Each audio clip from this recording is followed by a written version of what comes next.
এই মুহূর্তে মার্কেটে সবচাইতে হাইপে থাকা একটা স্মার্টফোন হচ্ছে আইকু Z11X, যেটা আমার হাতে আছে এবং দেখতে সিম্পল সাদামাটা হলেও এটার কনফিগারেশনটা সে লেভেলের। ফোনটা এই মার্চ মাসের 12 তারিখে লঞ্চ হবে এবং এই ফোনটার মূল আকর্ষণের কেন্দ্রবিন্দু হতে যাচ্ছে এটার প্রসেসর, যেটা হচ্ছে মিডিয়াটেক ডায়মেনসিটি 7400 টার্বো এবং আন্তত অলমোস্ট 1 মিলিয়ন। একই সাথে এর ব্যাকে থাকছে সনি ক্যামেরা সেন্সর, 7200 mAh এর ম্যাসিভ একটা ব্যাটারি, মানে চার্জ শেষ হওয়া নিয়ে কোনো টেনশন নাই।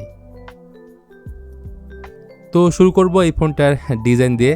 দেখতে একদমই সিম্পল, এলিগেন্ট, সাথে ব্যাকপার্টটা ম্যাট ফিনিশ, কর্নার এরিয়াগুলো রাউন্ডেড হওয়াতে হাতে ধরেও ভালো একটা গ্রিপ পাবেন। আর বিল কোয়ালিটি যথেষ্ট স্ট্রং বলে আমার কাছে মনে হয়েছে, কারণ এটার মধ্যে মিলিটারি গ্রেড 810S এর সার্টিফিকেশন থাকছে।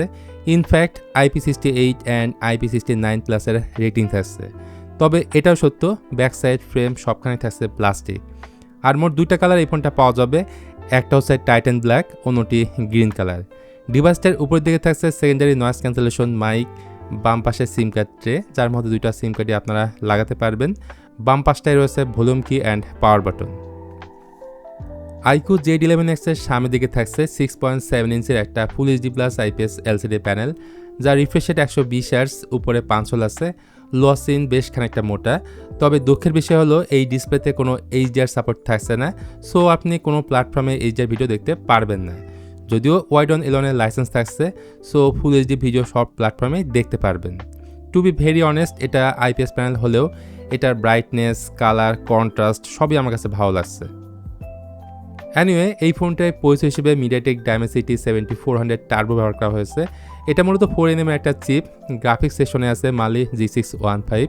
ফোনটায় র্যাম থাকছে 8GB, সাথে আরও 8GB ভার্চুয়াল র্যাম রয়েছে, আর স্টোরেজ রয়েছে 256GB, যেখানে UFS 3.1 রয়েছে স্টোরেজ টাইপ এবং LPDDR4X হচ্ছে র্যাম টাইপ। তাছাড়া এই ফোনটায় আন্তর্জাতিক স্কোর পাওয়া গেছে অলমোস্ট 1 মিলিয়ন। সুতরাং কাগজে কলমে বলা যায় এটা গেমারদেরকে বাড়তি সুবিধা দিবে। এই ফোনে BGMI, ফ্রি ফায়ার 60 FPS খেলা যাবে, সাথে বাইপাস চার্জিং থাকায় ফোনটা চার্জে লাগেও গেম খেলতে পারবেন।